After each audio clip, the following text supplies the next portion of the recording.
Tenemos hoy un documental de Charli XCX. Todos sabemos nuestro diálogo interior cuando se pone oscuro, ¿no? Cuando se pone diabólico, digo el yo. crítico interno. Totalmente, el crítico interno. Pues ella en el documental lo saca fuera, es decir, en voz alta y grabada, sin filtros.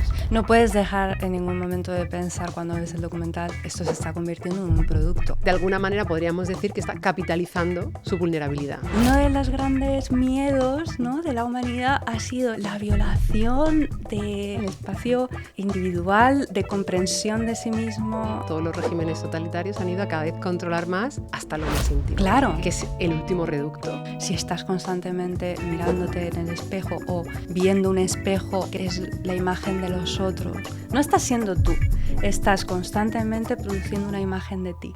Hola, ¿qué tal? Bienvenidos al banquete.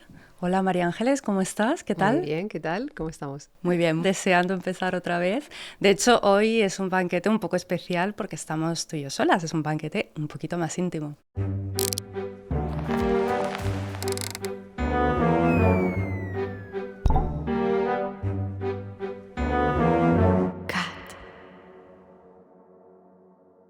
Pero el desarrollo va a ser exactamente igual, así que cuéntanos, ¿cuál es la pieza de hoy? Tenemos hoy un documental de Charli XCX, que es esta artista cantante, ¿no?, que mucha gente conocerá y otros no, entonces vamos a ver si la conocemos un poco. El documental se llama Charli XCX Alone Together, de 2021, dirigido por Bradley Bell y Pablo Jones Soler. Es un documental, bueno, podéis encontrarlo en algunas plataformas, es un documental que se hace durante la pandemia. Ella decide, ¿no?, en la pandemia de pronto pues no hay conciertos, no hay actuaciones, no hay bolos, ¿no? Entonces, bueno... Me acuerdo. Sí, estamos todos encerrados en casa. Que además Charli, esta cantante, tiene una comunidad muy grande online que se le conoce como Los Ángeles. Vaya. The Angels. Los Ángeles de Charli. Los Ángeles de Charli, claro, Okay. cómo no. Y entonces ella decide iniciar el proceso de creación de un nuevo disco, justo en ese momento, ¿no? Y decide además grabar todo ese proceso creativo y atormentado, porque ahora veremos, ¿no? Complejo, ¿no? Un proceso de grabar un disco, además en su casa. Está acompañada, creo que por su manager y por su pareja. En ese momento, bueno, lo podéis ver en el documental. Tampoco quiero revelar todo, pero sí que quiero hacer algún análisis un poco de no lo que... hacemos spoilers. No hacemos demasiados spoilers, algunos vamos a hacer, sí. Bueno, al principio del documental nos empieza a hablar en voz en off, ¿no? Ella y alguna otra persona, pero ella dice: "The world where we live now feels so different. With this new climate brings a new way of creating." Nos está hablando de alguna manera que de pronto hay un momento de parálisis y de encierro en casa, y entonces ella dice, se abre un mundo nuevo de creación quizá. Pero ya enseguida en el documental empiezan a aparecer imágenes de su vida como artista, de sus conciertos, de lo que hace, ¿no?, de sus procesos, sobre todo de sus conciertos, de sus momentos en escena también, de su infancia también alguno, ¿no?, se cuela por ahí, ¿no? Y ya nos empieza a revelar, de hecho hay un momento, ¿no?, que ella está preparándose para salir a un concierto y nos dice, "Will I sing well?", o sea, ella duda, ¿no? Y dice, "Yes, autotune". También nos empieza a decir que ella es una persona que no está presente, que le cuesta la presencia, el estar conectada, ¿no? Que nunca nada es suficientemente bueno para ella, que le cuesta sentirse orgullosa de sus logros. Y luego también nos salen una serie de imágenes donde se comparte una serie de mensajes de texto que se mandan en esa red, en esa comunidad de la que estábamos hablando, ¿no?, de Los Ángeles. Sí. Y allí ella también a veces entra y también comparte y escribe mensajes, igual que sus fans, ¿no?, que fundamentalmente está compuesta por sus fans, que son bastante diversos y forman parte de la comunidad LGTBI+, la mayoría, y otros no, pero bueno, que es una comunidad bastante diversa y abierta. Y ella en un momento dado comparte un mensaje para toda su comunidad feliz de que ella entre y chatee con ellos, ¿no? Y dice, "I know I'm supposed to be strong and happy all the time, but I just feel an outcast sometimes. I don't fit in. I feel so uncomfortable." O sea, al final ella nos está diciendo aquí, se supone que tengo que estar fuerte y feliz y siempre bien, ¿no? Pero en realidad a veces me siento que estoy fuera de todo, ¿no? Que no encajo. Te está mostrando, ya empieza a salir esta palabra, que de hecho luego sale en el propio chat, da vulnerabilidad, ¿no? Sí. Cómo de vulnerable se siente y lo expresa y lo muestra, empieza a mostrarlo. Vemos ya que el documental nos va a mostrar, probablemente, eso es al principio además, nos va a mostrar a una persona y nos va a mostrar los entresijos vulnerables de esa persona. Ya no voy a hacer más spoilers, de momento, pero sí que hay 3 cosas que me han llamado la atención al ver este documental y que estaba apuntando bastante y quiero comentarlas, ¿no? Sí. Para que nos den juego de cara a nuestra pregunta. Claro. La primera es, ella en el documental, todos sabemos nuestro diálogo interior cuando se pone oscuro, ¿no? Cuando se pone diabólico, digo yo, o sea, maligno, ¿no? Que empieza a decirte cosas malas todo el rato. Crítica a muerte, ¿no? El crítico interno. Totalmente, el crítico interno, otra manera de llamarlo en esta parte negativa. Sí. Pues ella en el documental lo saca fuera, es decir, ese crítico interno está todo el rato hablando, expresándose en voz alta y grabada, sin filtros. Y claro, yo me llama la atención y pienso que además esto no vemos solo en ella, ¿no? Sabemos que es algo que se da en las redes sociales hoy día, ¿no? Esa exposición de esas partes negativas y esas creencias, ideas, todo ese lenguaje negativo que uno puede decir sobre uno y sobre los demás, sobre el mundo, que se saca. Sí que es verdad que todos tenemos la experiencia de aliviarnos, ¿no? Cuando compartimos esto. Sí. O la experiencia de no sentirnos solos en ese sentimiento malo, ¿no? Porque hay otros que sienten como tú también. Claro. Vale. Pero también se hace material. Adquiere una importancia y una entidad muy grande. Lo sacas ahí y es la bestia a la que puedes mirar. Primera cuestión la dejo ahí, ¿no? Para luego retomarlo en el diálogo. Por otro lado, al expresar todo eso, y desde luego ella está haciendo un disco en ese contexto y está expresando no solo ese crítico interno, sino está también creando, y hay momentos felices de interacción con su comunidad, con su pareja, también hay momentos más complicados, o sea, está todo expuesto y grabado y luego se va a publicar y compartido. Y en el mismo documental sale como todo lo que se va haciendo en el momento se está grabando y se está publicando en el mismo momento, Sí, ¿no? sí, todo en real ahí. Todo es real y todo se saca en el mismo momento, ¿no? Inmediatamente. La inmediatez de esa sacada emocional, ¿no? Lo que produce esto es la mirada del otro. La mirada del otro está ya metida en tu expresión de tu crítico interno. El otro puede sentir compasión por ti, puede empatizar contigo y relacionarse con lo que tú estás diciendo, pero también puede preocuparse, agobiarse, como el momento este que hemos comentado hace un momento, cuando la madre de ella publica un audio en los stories y la madre de ella escucha ese audio donde ella se dice a sí misma cosas horribles, en plan, creo que nunca seré una buena persona o algo de ese estilo, y la madre la llama llorando, agobiada, preocupada. ¿Esto qué es? ¿Esto ¿no? qué es? ¿Por qué dices esto? ¿No? Porque además no se lo ha dicho a ella en privado. Sí, claro. Se lo ha dicho a ella, no se lo ha dicho a ella, se lo ha dicho a miles de personas que la están escuchando y viendo en ese momento, y su madre es una de ellas, y su madre es una mirada del otro que no es cualquiera, es su madre, con lo cual la preocupación está ahí, ¿no? Esto produce un fenómeno muy curioso, que también quiero que luego en el diálogo lo analicemos, que es el desdoblamiento. Es decir, tú eres tú por un lado y tú bajo la mirada de los otros. Claro. Con lo cual tienes una especie de autoconciencia de la situación que te saca de la conexión en el momento presente. Vamos a poner un ejemplo de esto que me parece relevante, que es, ahora mismo nosotros estamos grabando un podcast, pero si nos alejamos de la conexión presente de estar aquí tú y yo hablando y nos fijamos en cómo nos están mirando esas cámaras o esos posibles oyentes, perdemos el foco y perdemos la conexión con lo que estamos diciendo y la verdad de lo que estamos diciendo. Y nos desdoblamos y perdemos presencia. Sí. Entonces aquí la mirada del otro te hace perder conexión contigo. El tercer aspecto que quiero mencionar sobre el documental es también al final la mirada del otro se hace muy importante. Y entonces de alguna manera tu felicidad está en lo que la mirada del otro te ofrezca. No hay otro lugar. De hecho ella lo dice, esto lo hago, este proceso de grabar un disco en mi casa con todas las dificultades, mostrando este proceso creativo, lo hago por vosotros, lo hago por ellos. Claro, a mí eso también me resulta muy inquietante, porque cuando yo inicio un proceso creativo, bueno, no voy a negar, ¿no?, que hay una parte de mí que quiere reconocimiento, que quiere una mirada del otro, ¿no?, que necesita incluso, pero hay gran parte del proceso que lo hago por mí, por mi necesidad, por mi impulso, por mis ganas, por mi inquietud. Claro, entonces, si no hay nada de eso tuyo ahí, si todo lo haces por el otro y tu felicidad la colocas en la respuesta del otro, bueno, corres el riesgo de que al otro no le guste nada o que su mirada sea en algo que no te aporta o que no te interesa o que no te satisface y tú te derrumbas. Claro. Porque no hay nada más. Entonces, estos tres aspectos parecen relevantes y muy interesantes de analizar, ¿no? Sobre todo porque la pregunta de hoy es si mostrar vulnerabilidad, si exhibir públicamente vulnerabilidad es algo que nos vulnera como personas. Sí. Estamos jugando ahí, ¿no?, con la palabra. Bueno, vayamos por partes. A ver, ¿cómo empezamos aquí? No sé, empezaría también por el propio contexto del documental, ¿no? Y de lo que ella estaba viviendo, porque yo cuando lo vi, lo que pensé primero fue, Dios mío, yo no hago esto ni loca. Esto es claramente otra generación, ¿no? Y después pensé, bueno, también era el momento del COVID, ¿no? Que fue un momento un poco especial en el que era un poco sálvese quien pueda, ¿no? En el que, es verdad, todos nos sentíamos muy vulnerables. Eso lo que pasa es que durante ese momento se abrió este compartir. Yo creo que a partir de 2020 y de la experiencia del COVID empezó a surgir el gran tema de la vulnerabilidad, de mostrar nuestras debilidades, de mostrar problemas de salud mental que podemos tener, que eso tuvo una parte muy positiva, ¿no? Porque nos ha permitido entendernos como seres vulnerables y que no pasa nada y que estamos todos ahí, ¿no? Luchando cada uno con sus experiencias vitales.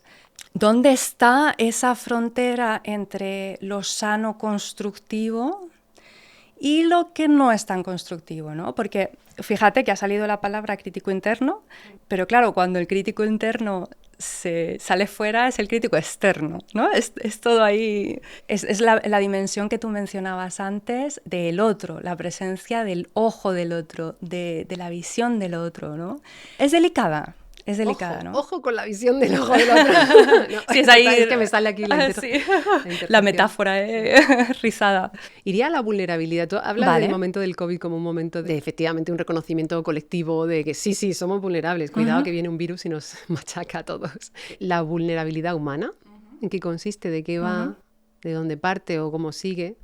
O sea, yo al comentar alguna cosa, ¿no? Con la que sí que últimamente estoy trabajando. Tú es un tema que estás trabajando últimamente, Sí, ¿no? A mí me interesa este tema y, bueno, solo decir que por la parte un poco más científica también, por ejemplo, leo a Patricia Churchland, que es una filósofa que recoge hallazgos en neurociencia, sobre todo para aplicarlo a diferentes campos, pero últimamente está mucho con la ética, ¿no? Entonces, ella recoge esta idea de que hay que tener en cuenta que los seres humanos, como todos los mamíferos, somos seres altriciales, que quiere decir que nacemos inválidos, o sea, que no nos valemos por nosotros mismos, ¿no?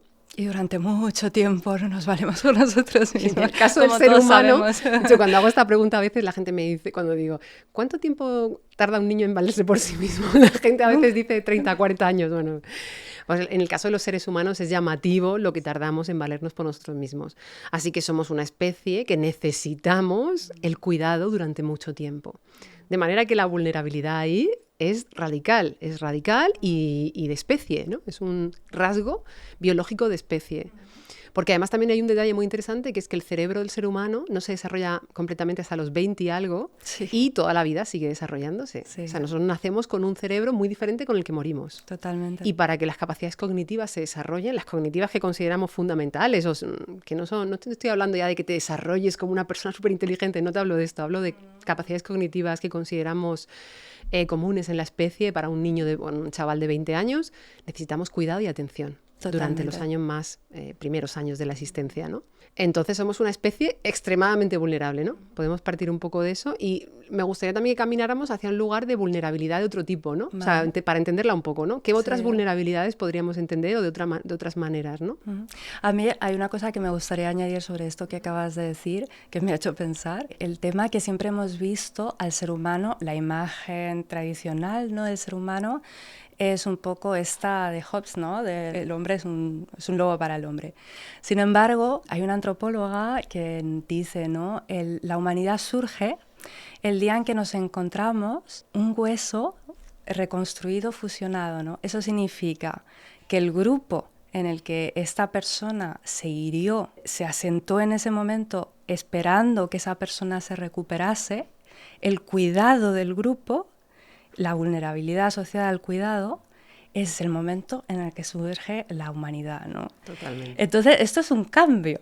Esto es un cambio respecto a la imagen tradicional que tenemos de la especie humana, de guerreros, salvajes, etc. No, es ese momento de, pues eso, de cooperación, de cuidado, lo que nos distingue, ¿no? Esto es una teoría más, ¿no? Claro, por supuesto. Pero sí, a mí ya sabes que me encantan esas teorías y que refuerzan un poco esta idea, efectivamente. Claro. Además que no somos esos seres individualistas, egoístas, ¿no? Autónomos completamente, autosuficientes, ¿no? Toda esta imagen, ¿no?, que se ha lanzado, ¿no?, en nuestro mundo actual capitalista, ¿no?, de esa idea de hombre, de ser humano. Efectivamente, estas teorías y estas investigaciones la retan y me parece además una manera de ponerlo en tela de juicio bastante acertada también, ¿no? Y sobre todo que nos abre otro mundo de posibilidades, que es la del ser humano interdependiente, la del ser humano que depende del otro, la del ser humano que cuida, el cuidador. La cuidadora, que necesita cuidado y que recibe cuidado, ¿no? O sea, que da cuidado, ¿no? Es un cambio de paradigma muy importante. Entonces, Podríamos decir, ¿no?, que la vulnerabilidad es natural, bueno, a todo ser vivo, ¿no? Podríamos decir así. A todo lo vivo. Claro, a todo lo vivo. Me encanta lo de todo lo vivo, también incluso, ¿no?, esta sensación de... También porque me gusta ver que, obviamente, o sea, un árbol es un ser vivo, claramente, ¿no? Pero a veces cuando se dice ser, como que de pronto se distrae la mirada, ¿no? Sí. Pero bueno, a todo lo vivo, a todo ser vivo, sí, efectivamente. Entonces, sí, es cierto. Somos seres vulnerables y un poco, volviendo otra vez, ¿no?, a la pieza, hay un intento de mostrar eso, de no pasa nada, lo estás pasando mal, estás agobiado, tienes miedo a poder enfermarte y morir, está bien. Vamos a hacer una cosa conjunta, ¿no? Porque también otra cosa que sale en el documental es que no solo sale ella, sino que hay imágenes constantes de los seguidores que están en su casa, no hay como una especie de comunidad. Esta idea de comunidad, ¿no? Claro, es que al final, o sea, yo creo que para nosotras que efectivamente por generación quizá no estamos tanto ahí, pero que de alguna manera creemos, ¿no?, en poder cuestionarnos nuestras propias creencias, ¿no?, y visiones de la vida, a mí me parece súper interesante la pregunta de si el mostrar nuestra vulnerabilidad nos acerca al otro y nos ayuda a construir comunidad, que es un tema también que estamos viendo que es muy relevante.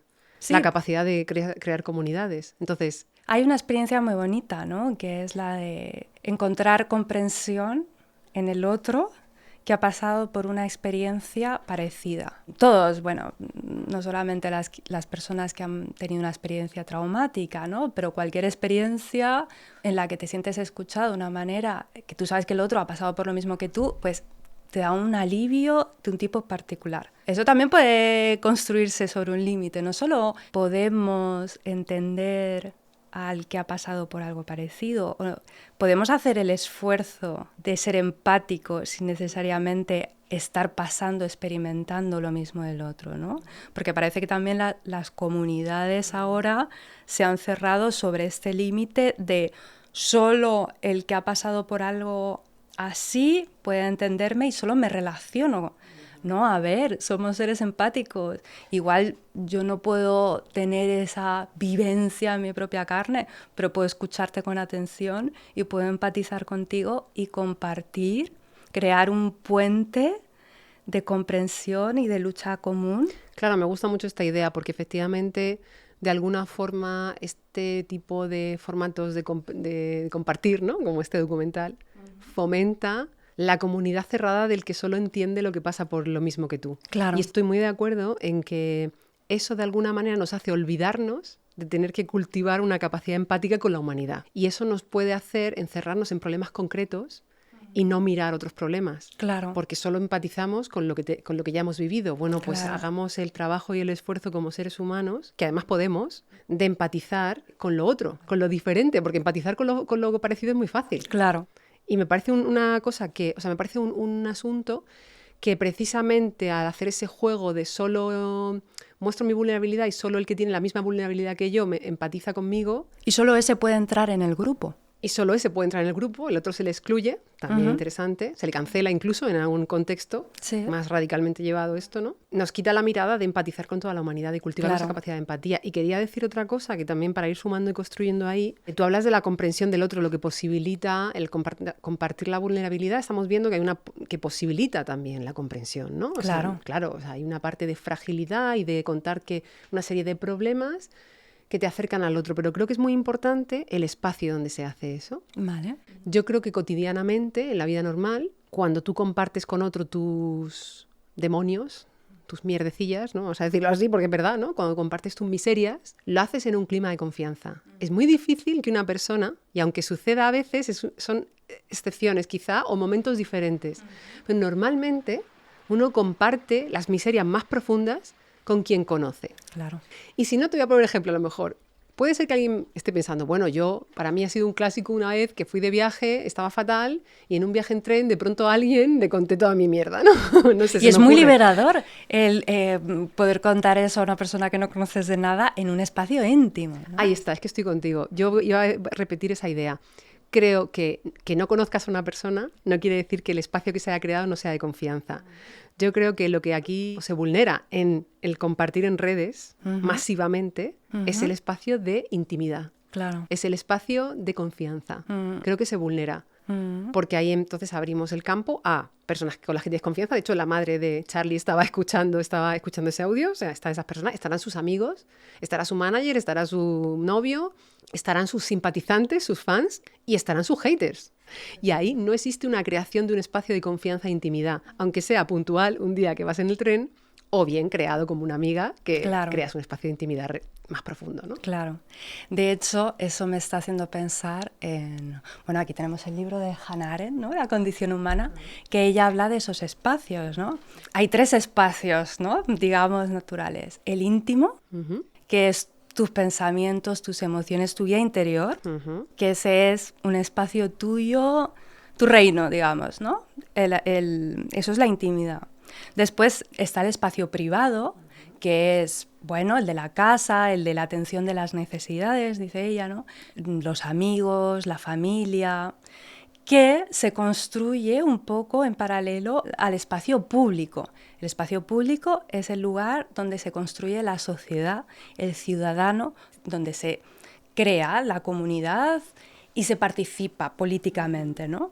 Y claro, tú dices, cuando ves este documental, es que... Hay una ruptura. Hay entera. con todo. Está todo rota, todas las cuartas paredes. Total. Todas las paredes rotas. No hay paredes. Bueno. Claro. ¿Qué pasa cuando se rompen todas las paredes, no? ¿Qué pasa cuando no hay diferencia entre la vida interior? Porque es lo que hemos hablado al principio. Ella suelta todo su crítico interno, lo suelta fuera. Espacio privado también. Está todo hecho público. Es que está todo hecho público. Claro. Y no con fines de acción colectiva. Bueno, ahí quizá, mira, me retracto un poco. Un poco sí, ¿no? Sí, pero ¿cómo? Para construir un espacio político, para... No lo sé, puede ser que estemos asistiendo al nacimiento de una nueva forma de entender lo político. Bueno, para ampliar un poco la mirada, fíjate que ahí sí que en ese punto en el documental sí que me interpeló y me planteó una cuestión, ¿no? Como proceso creativo, la creación de un disco de esa manera, ¿no? Visible, a mí me parece muy interesante ver cómo alguien crea. Sí. Y en el proceso creativo hay demonios y hay muchas cuestiones. Y a mí inseguridades, pasos para adelante, pasos para atrás, días que no salen las cosas, días que sí salen, felicidad, ¿no? Euforia, ¿no? Del que sale, hoy me salió la canción, días en los que no me sale, estoy fatal, me siento fatal. Y esto es real, ¿no? Sí. Cualquiera los que hemos hecho procesos creativos de diferentes tipos lo sabemos. Claro, a mí eso sí que me pareció interesante, ¿no? Y me pareció que al mostrarme su proceso creativo me sentí interpelada y claro, sí que me conecta con bueno, la comunidad de la gente que crea, ¿no? Por lo menos, ¿no? Y hay algo de construcción colectiva, claro, no diría política en ningún caso, porque luego la otra cara de esto es que ella lo utiliza, claro, y esto también es un tema, ella lo utiliza para su proyecto personal, sí, claro, del que va a sacar un rédito económico. Claro. Y esto no hay que obviarlo. Eso es otro tema. Esto no hay que obviarlo. De alguna manera podríamos decir que está capitalizando su vulnerabilidad. Total. En términos económicos y otros términos también, pero también económicos. No puedes dejar en ningún momento de pensar cuando ves el documental, es un producto, esto se está convirtiendo en un producto. Porque claro, está creando algo, está generando una comunidad para que eso se venda. Bueno, no puedes nunca dejar de los tener fans, eso ahí. Es que muy fuerte, los fans le acaban las canciones algunas veces. Sí, lo has visto, ¿no? Que bueno, sí, claro, siempre está ahí en esa frontera, eso es bonito, pero... Mira, a mí me ha hecho pensar, cuando hablabas de eso, de un momento del documental en el que ella no le está saliendo, está bloqueada, y mira la cámara y dice, yo no puedo estar creando contigo, no sé si dice contigo o con vosotros ahí, ¿no? Yo creo que es Totalmente. Eso, por lo que decíamos antes de lo íntimo. Es que hay un momento en el que hay que retirarse, es que ese espacio de la intimidad, de yo con mis pensamientos, mis emociones, mis sentimientos, es importante, ¿no? Y de hecho, también otra cosa que me hizo pensar muy naturalmente es cuántas distopías se han escrito sobre el tema de un mundo en el que no exista ese espacio. Claro, porque uno dice, lo íntimo de yo con mis pensamientos, nadie puede franquear eso, ¿no? Bueno, ahora con las tecnologías estas que nos van a implantar cosas en el cerebro, pues oye, nunca se sabe. Pero bueno, 1984, el gran ojo que te sigue a todas partes, no existe la privacidad.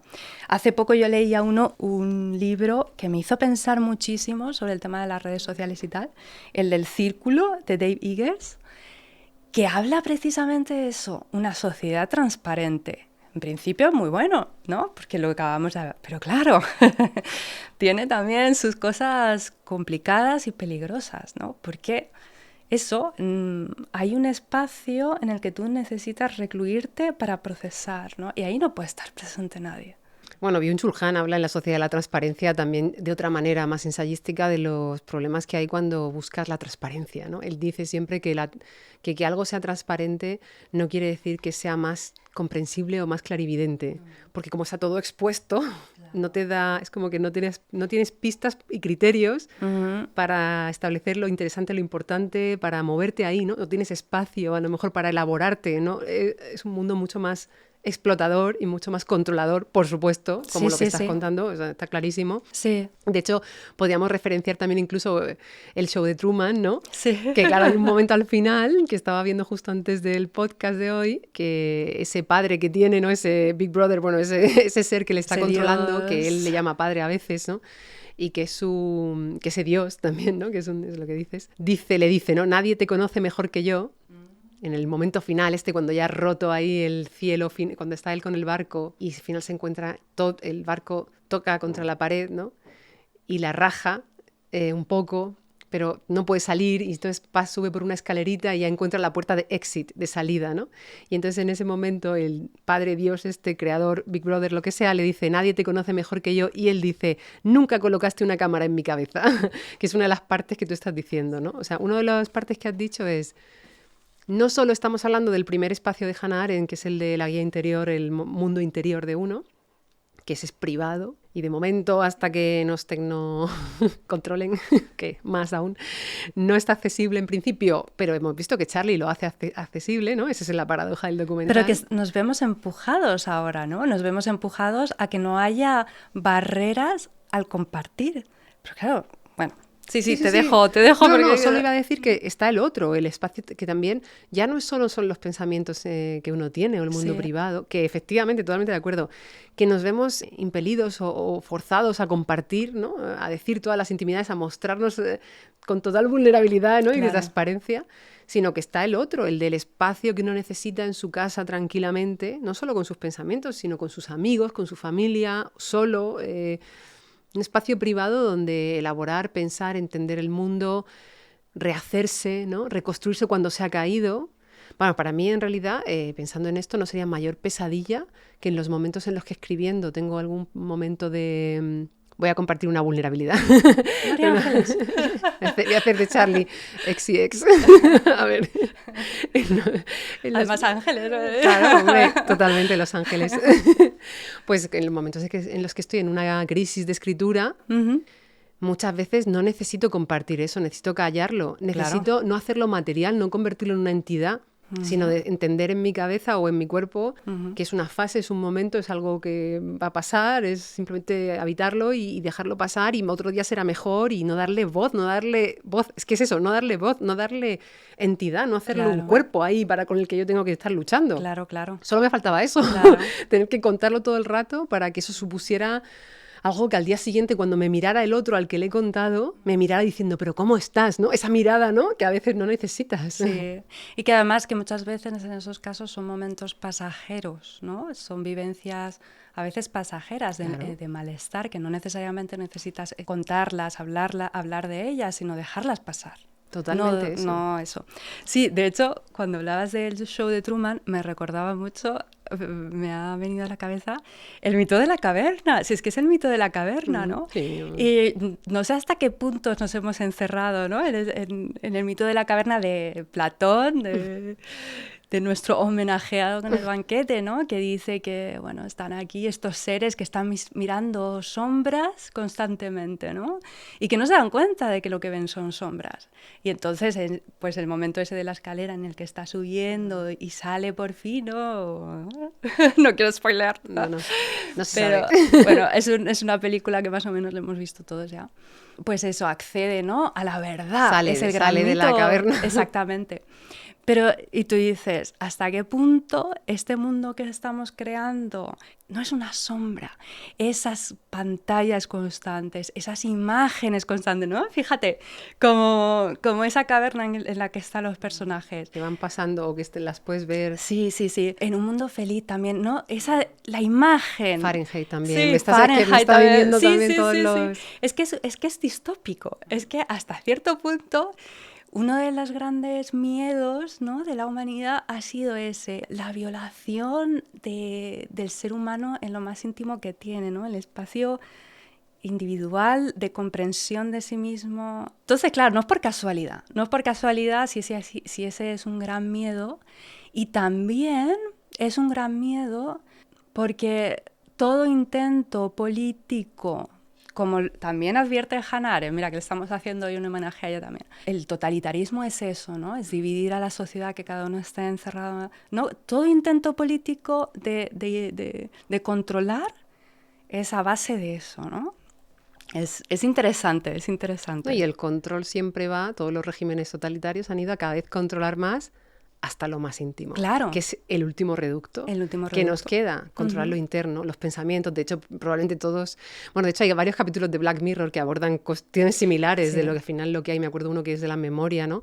Realmente conquistar tecnológicamente lo más íntimo y lo más privado del ser humano es una pura aberración. Sí. Porque es exponer lo único que le queda. Para al final, cuando dice Truman esto, ¿no? Dice, nunca colocaste una cámara en mi cabeza, lo que quiere decir es, me has quitado todo, pero esto no me lo has podido quitar. Sí. Es lo único que yo sigo teniendo y que es mío. Sí. Entonces es la pura libertad, en cierta manera, ¿no? Entendida de esa manera de, por lo menos tengo aquí un reducto, ¿no?, que es mío, claro, y no es de nadie, aunque claro, obviamente está influido por la cultura, no vamos a hacer aquí inocentes, pero está influido por la cultura, está influido por muchas cuestiones, ¿no? Pero hay algo de también sagrado, terreno preciado, ¿no?, dentro de uno, ¿no? Claro. A ver, recapitulo un poco, por hacer un poco también para ayudarnos a seguir. Hemos empezado por definir un poco la vulnerabilidad a nivel un poco biológico, ¿no?, seres vulnerables.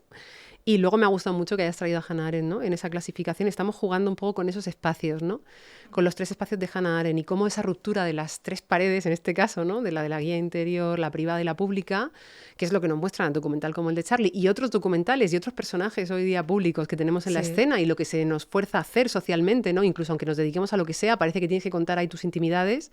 Tienes que ser, ¿no?, como se dice ahora, tienes que ser auténtico, tienes que mostrarte, tienes que... Tus errores, tus fallos, tu vulnerabilidad, tu fragilidad, se dice de muchas formas, ¿no? Sí. De hecho, bueno, yo me acuerdo que hay hasta talleres y conferencias que tienen que ver con también esa oda al fallo, ¿no? Que, claro, yo lo entiendo de dónde viene esto. Pero es para vender. Claro, ¿no? Entendemos que en un momento en el que la cultura del éxito, ¿no?, y de la productividad pues nos acapara, pues de pronto esas fisuras que se producen, no, pero seguimos siendo humanos, ¿no? Seguimos equivocándonos, seguimos siendo frágiles, un virus nos puede machacar, tenemos problemas mentales. Claro, eso es un reconocimiento de lo que somos. Me parece maravilloso, ¿no?, que podamos llegar a puntos en los que reconozcamos eso que somos, esa dependencia, esa interdependencia, esa fragilidad, que somos seres que nos afectan las cosas, al contrario que la tecnología, que esto es súper interesante también. Claro. Haremos un banquete de tecnología y de inteligencia artificial, por supuesto. Pero lo que nos diferencia de las máquinas y de las inteligencias artificiales es sobre todo la capacidad de emocionarnos, sentir, y la capacidad ética, que no deja de ser un desarrollo también de ese sentir, ¿no?, más reflexivo también. Eso sí que es muy diferente. Me gusta, fíjate, hace poco vi una entrevista de Leonor Watling, así un poquito, un trocito, creo que era, bueno, no me acuerdo, en radio, y decía una cosa que me gustó mucho. Ella decía, es que una inteligencia artificial, con este debate público que hay para los creadores, bueno, que estamos hablando también de creadores hoy, de qué pasa cuando la IA hace una canción, ¿no? Y entonces a ella le estaban preguntando, porque ella también canta, ¿no?, y es música también, es un poco esta idea, y ella decía, pero es que a mí me da igual que me haga la canción la IA, ¿no?, porque la que necesita escribir soy yo. Claro. O sea, la IA está muy bien, me puedo hacer incluso la canción puede ser estupenda, ¿no? Bueno, claro. Entre comillas, pero bueno, vamos a suponer que la canción es estupenda. Da igual, si es que a mí eso no me importa. A mí lo que me importa es escribir yo, porque yo lo necesito sacarlo, el proceso lo quiero hacer yo. Como sea, en sus sombras, sus luces, en ese aprendizaje. Claro. Yo soy la que necesito sentir. Claro. Yo soy la que me siento afectada. Por eso es importante que la IA se mire. Es que la IA da igual, es cómo te afecta a ti. Porque es el ser Totalmente. humano el que siente y el que se ve afectado por las cosas, esa Claro. vulnerabilidad. Ahí también es la vulnerabilidad del ser humano, ¿no? Claro. En eso que te afecta, ¿no? Bueno, de ahí quieres tirar un poco, si no luego vamos otra vez a la ruptura, ¿no? De cómo se habla del espacio íntimo, Claro. privado, de no dejar, de una sociedad que no nos deja espacio para elaborarnos en el silencio, ¿no? En el callarme, no tener que estar mostrando la vulnerabilidad todo el día o la fragilidad o cómo te afectan las cosas, que puede ser que lo necesites hacer en un entorno de confianza y te venga estupendo. Claro. Pero quizá hacerlo Sí, sí, sí. en un entorno de desconfianza Ujú. o tecnológico o de mecanismos O capitalistas. Sí, sí, sí. Es un poco de lo que hablamos en el primer banquete, tiempo A, sobre el tema de las humanidades, ¿no? Que pues eso, crear una canción, escribir un poema, una obra de teatro, cantar, yo qué sé, lo que sea, ¿no? Es que el ser humano siempre lo va a necesitar, me da igual que esté la IA ahí para hacerlo, si es que la necesidad de... Y después tú también te preguntas, bueno, eso lo dejaremos para otro banquete, pero también te preguntas, ¿a mí qué me interesa la producción de una máquina? O sea, yo... ¿no? Pues No vale, me afecta, bueno, claro, me afecta, yo pero no me, sí, sí, no no voy me a ir a interesa. ver, no, claro, no voy a ir a ver una obra de teatro escrita por una máquina porque no entiendo que tenga ningún tipo de subjetividad detrás, entonces no sé, es como mirar mi microondas. A ver cómo qué? calienta la taza, chin, chin, dando vueltas ahí. Eso es muy, Sí, no, este tema, pensamiento un poco- no, está chulo, está chulo. ¿Qué te parece esta parte? Porque no la hemos tocado, o sea, podemos relacionarla con lo que tenemos, ¿no? Esta parte de ese desdoblamiento, ¿sabes? Esto que te decía de la presencia, de cómo la mirada del otro, que tiene relación con lo que estabas diciendo antes de Sí, cuando necesito ese momento de recogimiento y de que nadie me mire, ¿no? Porque no necesito a lo mejor desdoblarme, necesito tener una presencia calmada que me permita pensar, sentir, habitar lo que siento, pasar, Totalmente. dejarlo pasar, ¿no? Pues mira, justo nos coordinamos bien porque justo te quería comentar eso, ¿no? Estoy leyendo ahora un ensayo de Gia Tolentino, yo no la conocía, pero bueno, me está resultando súper interesante, que se llama Falso Espejo, reflexiones sobre el autoengaño. Ella es redactora de New Yorker y entonces tiene esta colección de ensayos, ¿no?, sobre el tema de la cultura contemporánea y tal. Entonces toma el concepto de un sociólogo que escribió el libro Representación de la persona en la vida cotidiana en 1959. Este sociólogo se llama Erving Goffman. Te lo leo porque es que después nunca me acuerdo de los nombres. Entonces, lo que dice este sociólogo es que nosotros representamos. Es cuando salimos al mundo, pues, por ejemplo, haces una entrevista de trabajo y de manera más o menos consciente o más o menos automática estás representando. De hecho, cuando tú asumes un puesto de trabajo, tú representas, estás como que estás investido, ¿no?, por ese puesto. Tú ya pierdes una parte de ti, estás representando. Entonces, este sociólogo dice, estar en sociedad es eso. ¿Qué pasa? Que ese estar en sociedad tiene esa parte de representación más o menos consciente, también una parte de autoengaño, que es natural, también porque existe unas bambalinas, ¿no? Siguiendo esta metáfora del teatro. Existe un momento en el que te retiras, que es ahí, pues, no sé, pone una metáfora muy graciosa, ¿no?, de pues los novios que están en su boda y están haciendo de novios, ¿no? No conscientemente, Totalmente. ¿no? Pero y después se Por eso retiran la al gente luego hotel nunca y se ya acuerda están... de lo que pasa en su boda. Claro, están ahí que están ahí en otro representando. Entonces hay un espacio de bambalina. Y entonces ella, que además es que es redactora de New Yorker, dice, las redes sociales, ella en ese ensayo reflexiona sobre las redes sociales, es que en las redes sociales no hay bambalinas. Entonces tú estás, dice, ¿no? Si, por ejemplo, una entrevista de trabajo también es un momento de representación, ¿no? En el que tú dices, cuando tú al que te entrevista dices que tu mayor defecto es que eres perfeccionista, a ver, te lo puedes creer más o menos, ¿no? Pero bueno, está ahí, ¿no? Dice, claro, las redes sociales, tú siempre estás en una entrevista de trabajo, no hay bambalinas. Y esto es verdad, cuando yo le decía, es verdad, porque... Claro, tú puedes pensar, salgo de las redes sociales y vuelvo a las bailarinas. Pero no, cuando tú estás dentro, tu imagen en el momento que tú la has puesto ahí, ya va a quedar permanentemente ahí. Es como si tú vivieras atrapado en la representación. En la pura representación.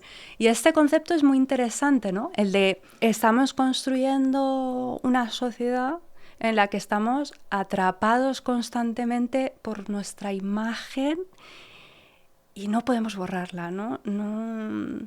No hay ese retiro, no hay esa bambalina, no hay ese espacio interior. Y me gusta mucho eso de atrapados en la representación, que de hecho para muchos, para todos es en cierta manera verdad, pero para alguna gente con una gran exposición es su completa realidad. Y su pesadilla, ¿no? Porque hay muchas personas que hombre, toda esta gente, de hecho, el personaje del que estamos hablando hoy está mostrando un lugar de salud mental complicado, como lo muestran otros muchos artistas con este nivel, artistas o personas públicas con niveles de exposición similares, están últimamente acusando mucho esto y hablando mucho de sus problemas mentales con esta situación, ¿no? Claro. Porque está claro que muy bien no nos viene, no sé, o por lo menos no lo parece, lo parece, ¿no? Porque están atrapados en su representación.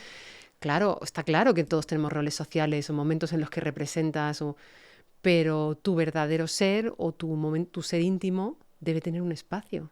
Claro, pero ¿cómo sabes cuál es tu ser íntimo si tú estás constantemente... Bueno, ella llama su ensayo, falso espejo. Si estás constantemente mirándote en el espejo o viendo un espejo que es la imagen de los otros, estás constantemente produciendo una imagen de ti.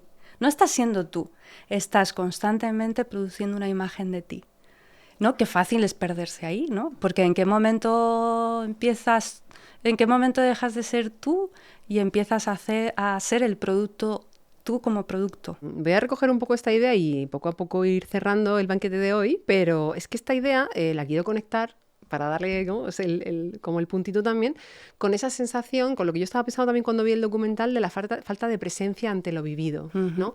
Y creo que tiene mucho, o sea, que está muy bien conectado ahí, porque al final estas personas, ¿quiénes son? ¿Quién soy yo? De hecho, Truman lo dice, ¿eh? Truman dice, ¿quién soy yo? Claro, le dice a su padre Dios, ¿no? Su productor Dios. Su productor. ¿Quién soy yo, no? Claro, totalmente de acuerdo. Si tú eres todo el rato una representación, una imagen en el espejo, y no has tenido ni tiempo, ni te han dado las condiciones, ni te han educado, ni la sociedad te está favoreciendo que tengas espacios para crearte a un nivel más íntimo, ¿quién eres? Claro. Y entonces estaba pensando en esa sensación de, ¿sabéis cuando estamos muy cansados? Esa sensación de neblina, ¿no? De que no estás realmente en lo que estás, ¿no? Esa es la sensación. Sí. Si uno vive así... Sí, eso es muy malo, es despersonalización total, claro, ¿no? Es una despersonalización, y aquí podríamos hablar de muchas cuestiones en la sociedad de hoy que no nos ayudan. Claro. Y esta es una que no nos ayudan a que podamos encontrar un momento de presencia y clarividencia real, de estar conectado con lo que haces. Claro. Y contigo, para empezar, y con lo que estás haciendo. Pero vivir una vida a través de una representación o con la neblina, claro, me parece una vida muy dura, la verdad. Es en parte no vivir, ¿no? Es en parte tener una vida subsidiaria, ¿no? No sé. Sí, impostora también, porque, o sea, es una vida también, ¿cómo se llamaba esto? Usurpadora, ¿no? Como hay una representación que te usurpa, ¿no?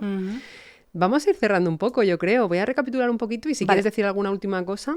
Bueno, empezamos a hablar un poco de... Bueno, esta pregunta era ¿mostrar vulnerabilidad nos vulnera? Con esta pieza, ¿no?, que nos daba bastante juego. Y al principio hemos establecido que el ser humano es vulnerable, ¿no?, a nivel biológico, por su condición biológica de ser dependiente de otros, del cuidado de otros, para poder desarrollarse incluso a nivel cognitivo y poder llegar a ser un individuo adulto de la especie, ¿no? También hemos hablado de una vulnerabilidad, bueno, en momentos concretos, ¿no?, cuando hay pandemias o sucesos muy radicales, ¿no?, uno de pronto entiende que cualquier cosa le afecta porque somos seres que sentimos y para los que las cosas les afectan, y partimos también, insisto, de esta vulnerabilidad física. Luego hemos estado hablando un poco de que aunque estos espacios de mostrar vulnerabilidad nos ayuden a comprender al otro, hemos hablado del riesgo, esto quiero señalarlo, del riesgo que hay de solo empatizar o solo buscar comunidades en las que la gente haya pasado por lo mismo que tú, omitiendo la capacidad la capacidad que tenemos de empatizar con toda la humanidad y con problemas que no has vivido, pero para los que tenemos habilidad y sensibilidad para poder entender, ¿no? Sí. Esto produce cerrazón, ¿no?, y endogamia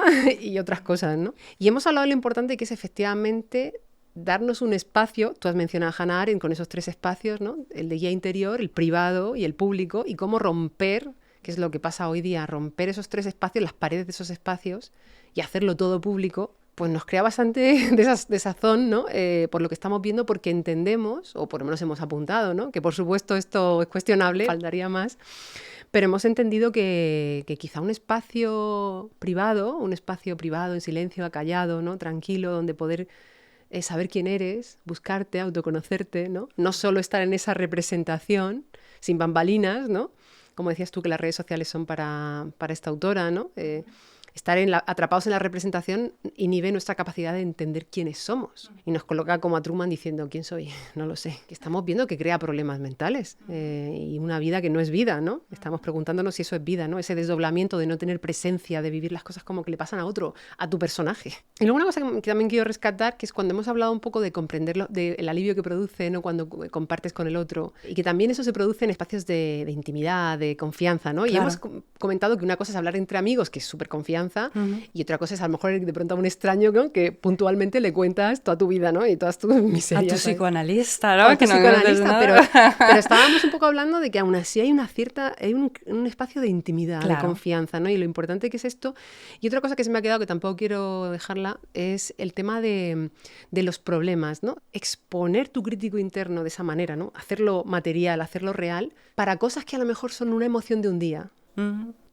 Le estás sobredimensionando de una manera, le estás haciendo roca dura algo que es un momento, y que hasta qué punto eso nos está ayudando, por ejemplo, en un proceso creativo, ¿no? Hablábamos de esos fantasmas que te vienen en un proceso creativo y hasta qué punto te ayuda a exponerlos en ese momento, o quizá a lo mejor hay cierto tipo de problemas o de sentires que pueden callarse un poquito y esperar al día siguiente. Y también hay otras cosas que probablemente esté muy bien compartir en los entornos de confianza adecuados. Claro. Y no sé si quieres añadir algo antes de cerrar. Yo creo que al final siempre terminamos igual porque para mí la clave, ¿no? Es volver al conócete a ti mismo y volver a ese momento de, en el fondo, antes de salir ahí fuera, ¿no? Cultiva ese yo interior, desde el autoconocimiento, desde la exploración, desde la curiosidad. Y ese es tu jardín, ¿no? Esa metáfora tan bonita, ese es tu jardín interior. Riégalo, cuídalo, aliméntalo, ¿no? Y después ya veremos ahí fuera, ¿no? Pero cuídate ahí. Cuanto más, y además también, cuanto más cuidado esté tu jardín interior, más podrás ofrecer a la sociedad, mejor ciudadano serás y mejor podrás contribuir a esos otros espacios, ¿no? Entonces, vamos a conocernos a nosotros mismos, es la clave, ¿no?